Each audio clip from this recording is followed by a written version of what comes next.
ফিলিস্তিনের গাজায় ইসরায়েলি বাহিনীর নির্বিচার হামলার প্রতিবাদে আজ সোমবার রাজশাহীর বিভিন্ন স্থানে বিক্ষোভ ও সমাবেশ করেছেন সাধারণ মানুষ ও শিক্ষার্থীরা।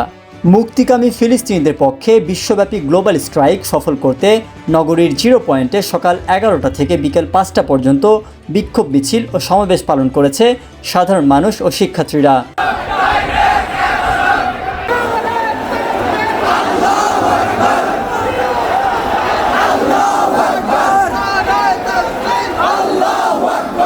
কর্মসূচির আওতায় বিভিন্ন শিক্ষা প্রতিষ্ঠানে ক্লাস পরীক্ষা বর্জন করেছেন শিক্ষার্থীরা।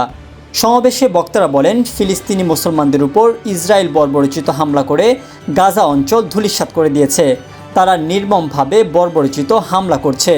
বিক্ষোভে ছাত্র জনতা ইসরায়েলি পণ্য বয়কট ও ফিলিস্তিনকে স্বাধীন করার লক্ষ্যে সবাইকে এক হয়ে লড়াই করার জন্য আহ্বান জানান।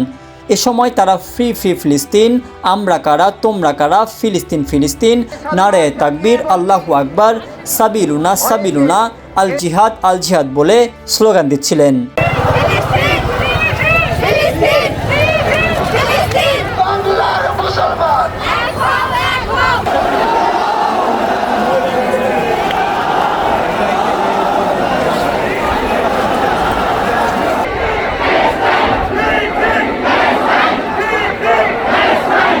রুহুল আমিন আরিফ, তরঙ্গ টিভি।